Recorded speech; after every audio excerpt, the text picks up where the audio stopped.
All right, guys, we're back. We're here to do Married at First Sight, season 16, episode 15. So let's get right into it. Shaq and Kirsten. I want to say that I'm offended, but I'm offended for people who actually believed the stuff coming out of their mouths. And this joker, you mean to tell me you are so into this chick that you are willing to lie on national television for her over something? I mean, a lie that is so stupid. This is one of the dumbest lies I've ever heard in my entire life. Why would you do that? Why would you throw away your whole credibility over a lie that's stupid?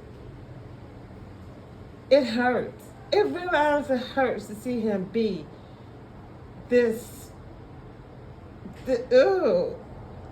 Why would a man want to stay with a woman who is willing to tell him and the whole world that he is not masculine enough for her after she's had sex with him?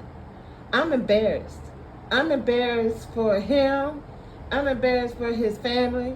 I'm embarrassed for he's an Alpha Phi Alpha. I'm embarrassed for his fraternity. I'm embarrassed. And I don't know what it is that he's supposed to be teaching his mentees. If somebody can put that down in the comments, I appreciate that. Because the masculinity is one of them. He is not qualified. And Kirsten, the leash that she got this joker on, I mean, what is it made out of? A good grief. He's one of the reasons why he's mad about her not going to Memphis with him is because he wanted to show her off. He had a work event, and apparently that was one of the weekends where all the black colleges, get together for the football game. Like in Birmingham, it's called the Magic City Classic. So apparently in Memphis, they have one of those too. That was their weekend, and I'm sure he wanted to be able to go to the parties and be able to chop it up with his beautiful wife by his side.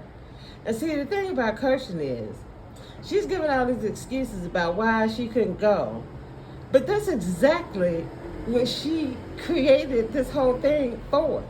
She wants to be a trophy wife. Shaq wants a trophy wife. So they both agree, but they disagree on how it's going to get done.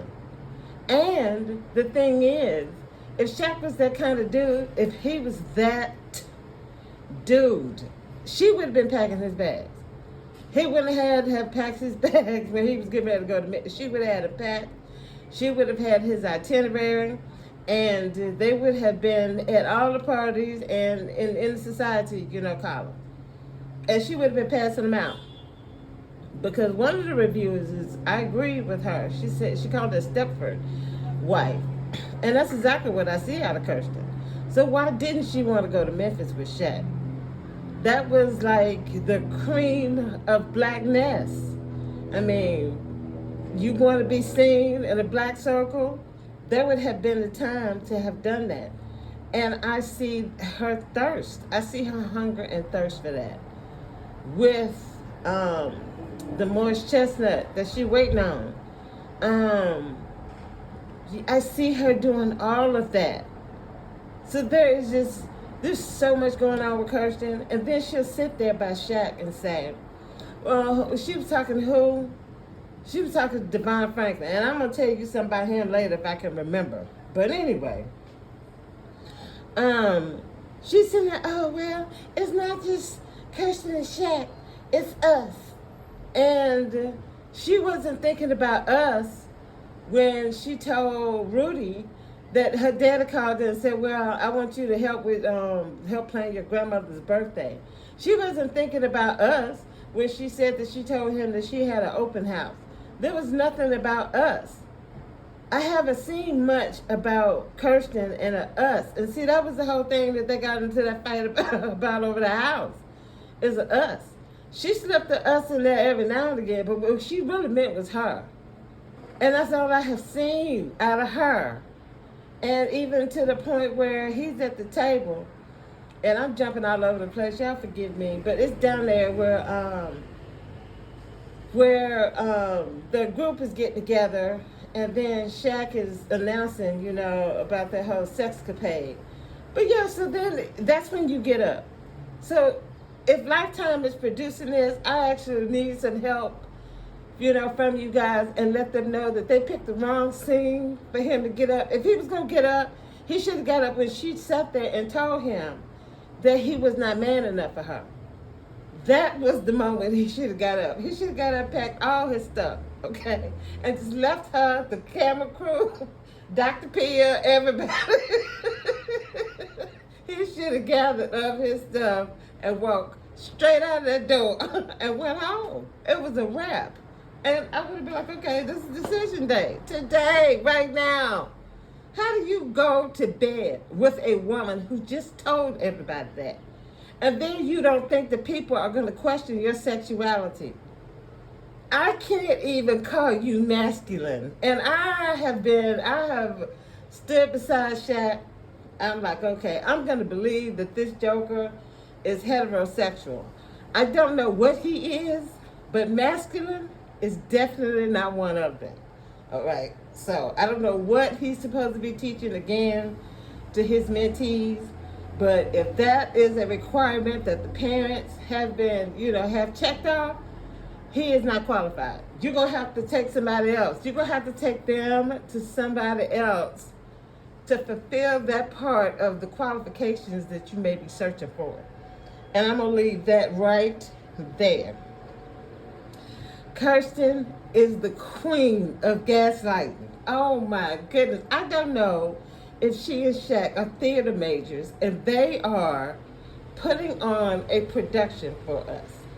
Because this girl has a person like Nicole eating and drinking every part of the B and S that she's handing out.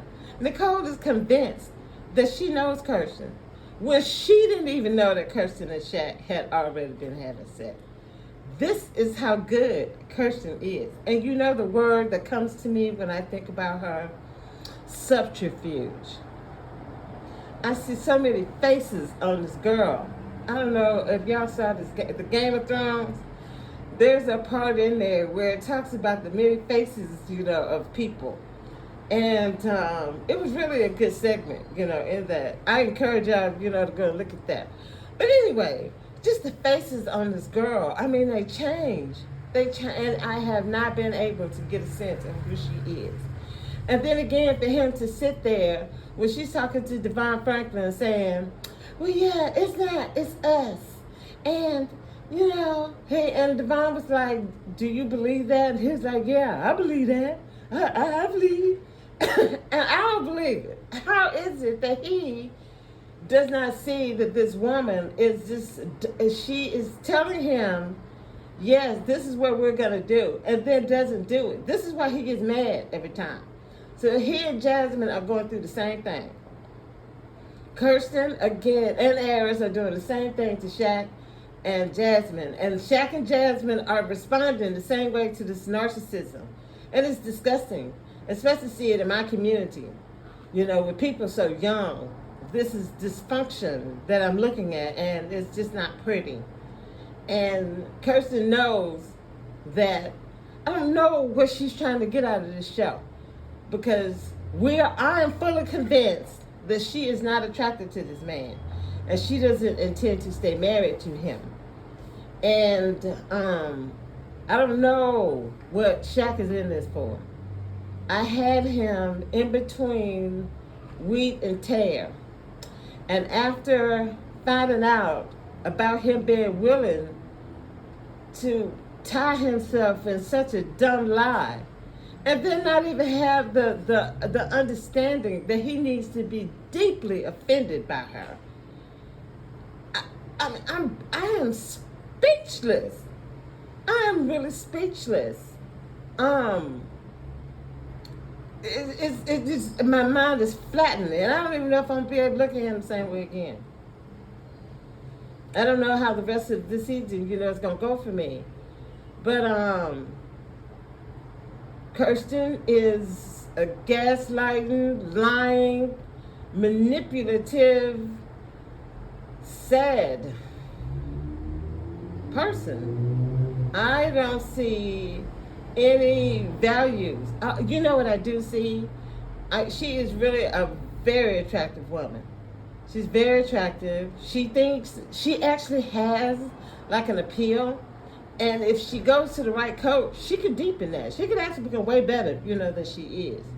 Because right now, she is a novice. She wasn't ready for television. So like I said, if they're theater students, then they were not ready for the prime time moment that they had before them, they were not ready for. Because I'm not going to believe either one of them at this point. Shaq has just taken any confidence I could have in something that he said and just blown it out of the water. And now I'm just watching it. I really don't care what comes out of whose mouth. I'm at that point with Alexis and Justin. I didn't care who was saying what. By the time it was ended, it didn't matter to me. They didn't need to be together, and I was okay with that at the end. And I'm going to be okay with Shaq and Kirsten, as well.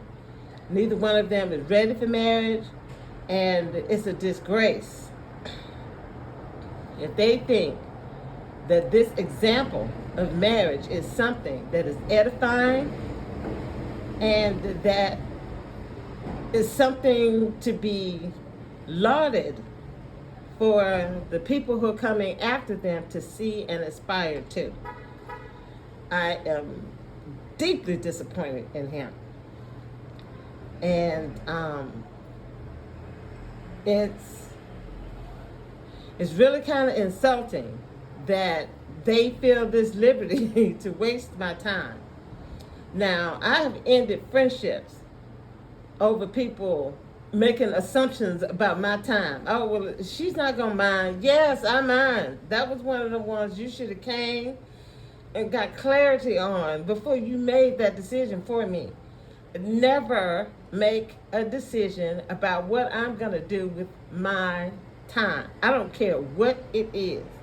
That is my decision that I will always take every minute to make for myself. So don't disrespect me to my face. Don't monopolize and make assumptions about my time. Those two things, we'll be able to get along, with each other. What do I have? Some people were mad at Nicole because she just put it out there that Shaq needs to use her as a resource, as if he's not using her as a resource, when he's telling her he needs her as a resource and he's not getting it. So Nicole was like, I know she wants to be there for you. When Kirsten I doubt 99.999% of anything that Kirsten has told Nicole.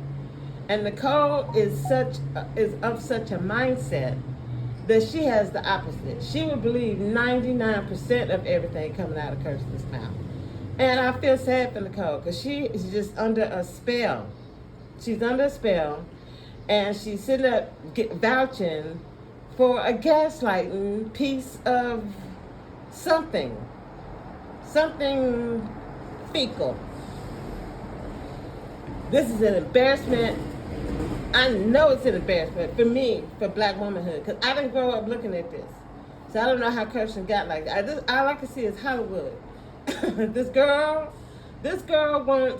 she's looking for maybe like a Will Packer, or she's looking for a boss. She's looking for a shot caller. She's looking for a Jay-Z level kind of dude. And Shaq is not it. She missed that on the questionnaire with Pastor Cal. Yeah, so anyway, what else I got? Oh, the thing I recognize clinically about what I see her doing, especially, with this whole thing about he's not masculine enough. Remember in the last video, Shaq said that she was shocking him because she would tell Pastor Cal, I'm not attracted to him. Oh, but the attraction's just not growing. Oh, it's growing a little bit. The whole time this girl is up here, he laying pipe. I don't know what kind of pipe he laying, but it's supposed to be some pipe. And she's steadily up here telling everybody that this is just not happening. And I want to know what universe exists that has allowed her to live in it for this long. I don't know what that world is. Can somebody put that down there in the comments, because I'm missing it. I'm missing that galaxy that she is in that allows her to be able to walk around and do this. I never got to do this. So this is something that this is the level of woman that men are willing to put up at penthouses and drape in diamonds and pearls. This is it. Okay. Yeah, that confuses me. So anyway, I don't think that she's telling the truth about Memphis. I've already heard too many conflicting stories from him and her that I'm ready to hear what they're going to say at the reunion. Because I know Kevin Frazier, I couldn't remember his name last time, but yeah, he's going to ask about this. And I need to wait and see what shakes out in the wash in the reunion before I make any assumptions one way or another about Memphis. The whole story has not been told. There have been lies that I have detected, and I want to see what washes out before I go there. Okay, so one of the things that I saw too when they were talking with Devon Franklin is Shaq says that they're never on the same page, even when they think that they're on the same page. And that kind of reminds me of when they were at that reception, when it looked like they were on the same page, but they really weren't. It totally epitomized, and they have been going through this series of events that have continued to show themselves, even up to this point, as true. And like I said, she wants to be a trophy wife. He wants a trophy wife. But they can't agree on how they're going to get it done.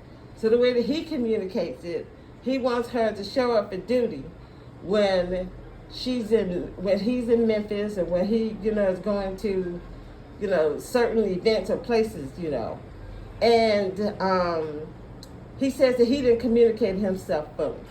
She knew that he didn't communicate himself fully. So instead of her being the bigger person and communicating herself fully, she sat there and used that as an excuse. Oh, well, I didn't know. You didn't really say if you wanted me. And she could have just asked him. She could have went and asked him and made it clear. She could have just told him when she found out that this is something that she has prioritized, because that's what she did. She prioritized her dad, her grandmother, and her work over her husband. And her husband has told her that he didn't like that. And I don't understand why people have a problem with the fact that that's the way that he felt. And you don't have the whole story. Kirsten is not telling the whole truth about what's going on, and I can't trust everything coming out of Shaq's mouth either. So I'm gonna need both of them to be sitting there, and I need to hear it come out of their mouth in a simultaneous chorus of stuff. Because I'm just disappointed. I don't even know what to do with myself when it comes to these jokers right now. And for everybody out there, see, these are lies that people accept. Just like the tooth fairy thing I keep telling y'all about, and the Easter Bunny and Santa Claus. See, you don't see the only thing you see is a little hole for the entry wound. So you think, oh, that's not that bad. But you don't see what the damage the exit wound does.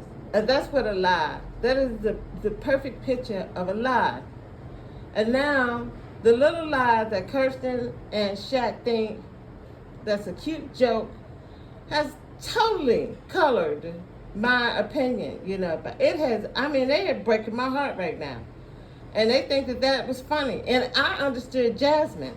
When Jasmine said that she had a bone to pick with Kirsten, that's why she had a bone to pick with Kirsten. And I got one too. And I didn't even believe it. I didn't even believe her, okay? I knew it. I knew she was selling wolf tickets. I could sniff it out of her, okay? And Jasmine sat there and believed her. And so far, Jasmine has held up his weed, because I totally agree. And everybody should be offended. Everybody, people should be roasting and toasting Kirsten and Shaq coming up this next episode. You know, he'll sit there on the after show like he the man. And that was the other thing that just, it scratched me in a part of my body that just irritated me. Oh man, you talk about the itch on my ass. When he was at that table with his puffed out chest telling everybody that he had had sex with Kirsten, I'm like, I cannot. Where is the high rise on this chest coming from? When you sat there and let this woman tell us that you are not masculine enough. There are people there are people in these streets that are telling you that you are not heterosexual, Shaq. And that episode did not do you any favors. So where is this chesty? The chestiness. I said no. I cannot accept this. I will not accept these lies that are being perpetuated in my face. He has no rise to his chest. There is not enough masculinity in it. Okay, he needs more masculinity in order for his chest to rise to a certain level. He does not possess it. And I don't know. Girl, how are you sleeping with him? What is going on? How is she having sex with this man? Please help me.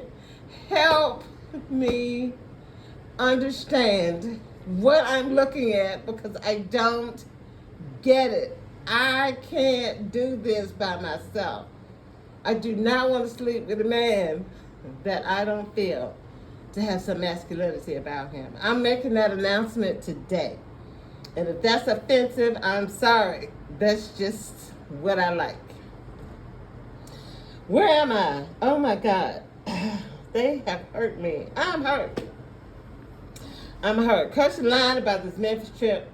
And I'm moving on to Eris and Jasmine. And Jasmine, I want her to finish this season being able to sniff out a person like Eris coming from a mile away.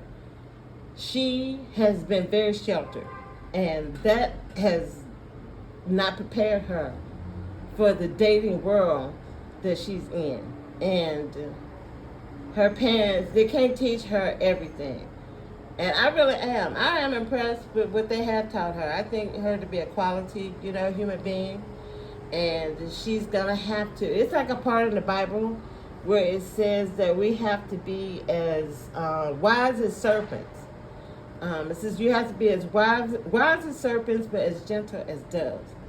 So that means that you have to know what they know, but we have to think about how we're going to make our steps. We're going to stay in peace, or we're going to come outside of our peace and meet violence with violence. So this is the question that, I have to constantly ask myself. And Jasmine has done a good job of being able to answer that part, of the question. And now she's going to have to incorporate this knowledge of the kind of people that are out here in this world and that don't care whether you're a good person or not. If you're a good person, that in itself should be a reward. You should be able to go through life and people should be able to respect you and treat you, as such. But we live in a society where you have people that there's a part of their emotions that have been colorized. It no longer hooks up to any real emotion. I mean, to a person like Eris, she's just a piece of thing on a board. She's like a chess piece. on the board. She's not a human being. He's not treating her like a wife. And I don't understand what experience he thinks that he's supposed to get out of this when he's not even treating her like a wife. So why don't you try that part of the experiment? So maybe she doesn't feel like a wife, you know, as far as you want to be attracted to her, but you can still practice being a husband. That's still, you know, on the table, Eris. And I'm not getting that from him. I'm getting all of A's and all of H's, you know, just steaming straight off of him, you know, like the fecal matter that he is. And for Kirsten, I mean, when you go back and you go and sit and look at her answering that question about Shaq not being masculine enough, that I've never seen. I don't know if I've ever seen a woman just take a man's nuts and just slice them off right there for everybody. I mean, right? She has castrated this man in front of it with such surgical precision. He doesn't even realize that they're not there. He doesn't even know that they're not attached to him anymore. And it even took me a minute to realize, okay, this joker has no nuts. They're gone. She sliced them jokers clean off. And the chest, I refuse to accept any of that whole scene. And then here go Eris giving him dap.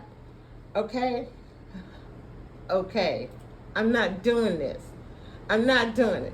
Do I have anything else with Eris? He was talking to Devon Franklin. Eris knows exactly what he needs to be doing.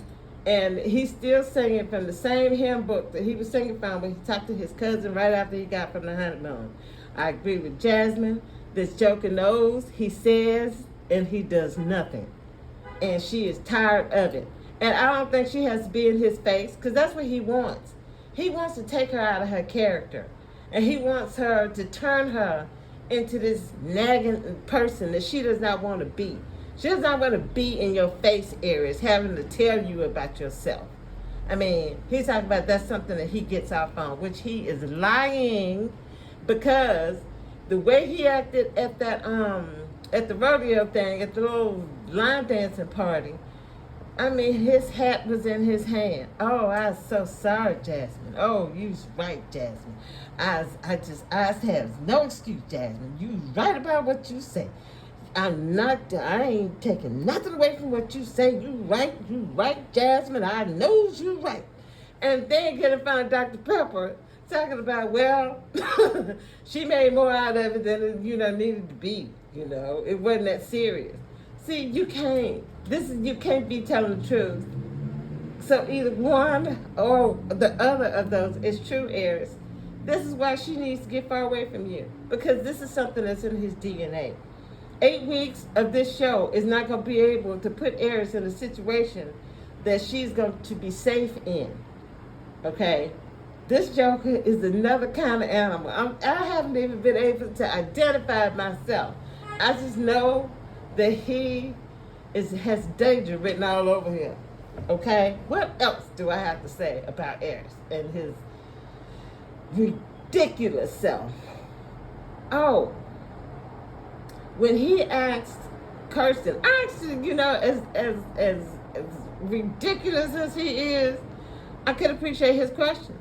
Because when he sat there and put both of them, it was Eris that put both of them on Front Street. Because Eris asked Shaq, tell me the bases, that you own. And Shaq said second base when this joker knew that he was a home run. How do you do that? You lying to everybody. The dudes can't even rely on you to tell them the truth. So in this the man code thing, you're supposed to be able to tell somebody the truth. Even if it ain't the pastor, it's got to be another dude, right? You got to be able to, isn't that part of the bro code? Shaq has taken the bro code and took a bomb He took a bomb and just blew that joker straight up. He blew it up for something like Kirsten. He blew up the bro code for Kirsten. Does that make any sense to anybody out there? Oh my God. Okay, Eris, I'm trying to get done. Oh my goodness, this boy is making my head hurt. Okay. So when Dr. Pepper gave him the opportunity to put Jasmine out of her misery, and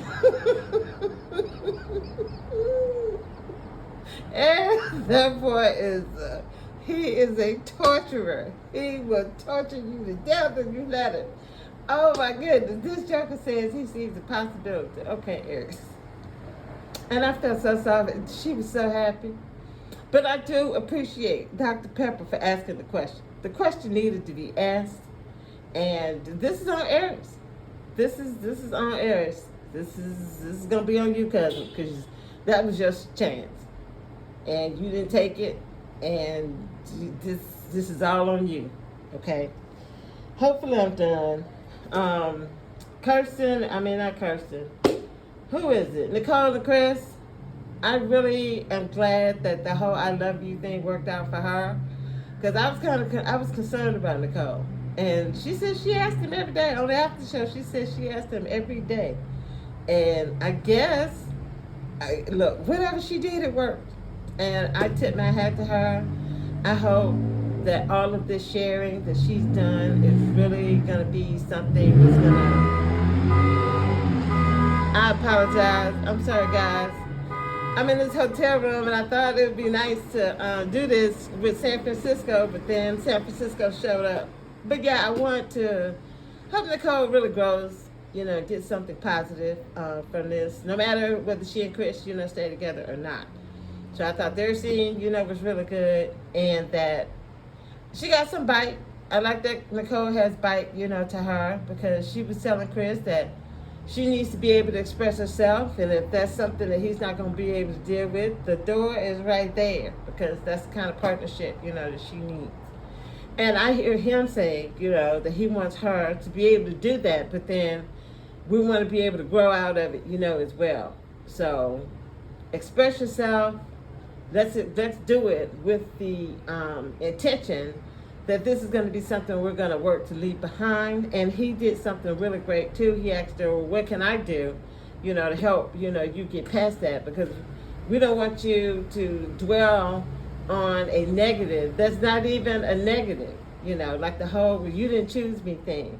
And girl, that was crazy. So that is the reason why a lot of people get annoyed, with Nicole. And it's a thing that Nicole knows about herself.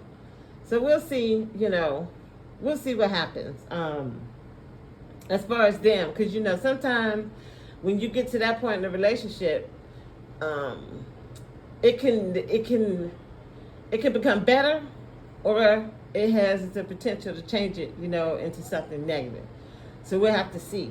And Clint and Gina, they're friends. And they're going to be friends that actually maybe would just love each other as human beings, which I think actually would be successful as well. They actually would be a step better than Mitch and Kirsten, and not Kirsten, Christian. Yeah, I don't think, and Christian ruined that. They had the opportunity to do that, and Christian just became just crazy. And if I was Mitch, I would do my best to stay as far away from her as I possibly could. In love. I mean, he ain't got to do no hating on her, but I sure wouldn't spend no vacations with her. Not by myself either, okay? So, yeah, I see that. And I thought that girl, Clint looked like a stroke victim out there. And I didn't see Rico Suave. I didn't get it, Clint. And that's why I see why Gina sees him that way. He does not light, he's not the flame that lights her candle. Okay? So, I think that's it. I went on a rant, child. I hope that what I said makes sense. And I hope that you guys out there that are listening are really starting to understand, what I'm talking about. Especially, when it comes to religion. The other thing that I learned when I was putting up the Catholic Protestant stuff the other day is that people don't know the history of it. So one of the reasons why Protestants don't like Catholics. It's because Catholics were so brutal. I mean, you go back and you look at the Crusades, you go look at the Inquisition. These jokers used their power and they used the Bible and what they said they knew about it to terrorize these people and become tyrants. And they helped the crown. They helped the kings and the rulers with their power, because then the rulers would share some of that power with the Catholic Church. And then when Martin Luther blew up the Catholic Church and then Protestantism came on board, there was already a lot of animosity between the two as well. And then the piece de resistance happened when the crown broke away from the church. The church got to the point where it became a threat to the crown. And so I want to say it was Henry VIII or his daughter Victoria, one of them, started the Anglican, church. So that was like part of the beginning of Protestantism. And they've been fighting each other ever since. And what Protestants today, especially Protestants in the United States, they're doing the same thing that Catholics did to them. So they're taking the Bible and they're using what they say that they know about it to crush other people and to become tyrannical and to oppose the freedoms of other people to think and feel and believe how they want, to believe. So now the thing that they said that they hated about the Catholics is them. And this is going to continue if people don't wake up to the mess that is happening to us. Now, if you want to believe in it, let me invite you to please take Jesus out of it. Now, take Jesus out of it. Y'all can fight and do whatever it is that you want to do. But don't do it with him in it, because he has nothing to do with this. There's nothing about what Catholics are saying, about what Protestants are saying, that lines up with anything that he taught. So that's what I meant too when I said that there's nothing. There ain't a dime's worth of difference between them, but they run around killing each other. And I say that about Muslims too. There's not a dime's worth of difference. And if you go back and you look at all of it, even Buddhism, go back and look at what happened in Myanmar with the Rohingya and how they treat them people over there. Go look at what that country has done. You talk about genocide. Oh my God, with Buddhists. This is a religion I would never have imagined that would be as cruel as they are. If there is somebody out there that will understand the message that I am trying to give you about religion, I would really appreciate that. And before I finish the video, please pray for me with this insurance company. I want my check cut. I want my check cut in the name of Jesus. It's why I got the insurance. I don't want to have to fight with these people about my money. I want my money. Praise the Lord. And I'm asking, for support, in that. I was in that apartment for 12 years. I can't remember everything that I had in there. And it's hard for me to I haven't even been able to get back in the apartment since I found out of the cat. My landlord just emailed me the other day talking about, will you want to come back? I'm like, man, I've been waiting on you this whole time. So please pray with me, asking the Father to settle this with his insurance company, my landlord, and all of the stuff, that I'm going through. So if you guys are out there hanging in there with me, thank you. Thank you. That's San Francisco again. And I'll talk to y'all on the next video.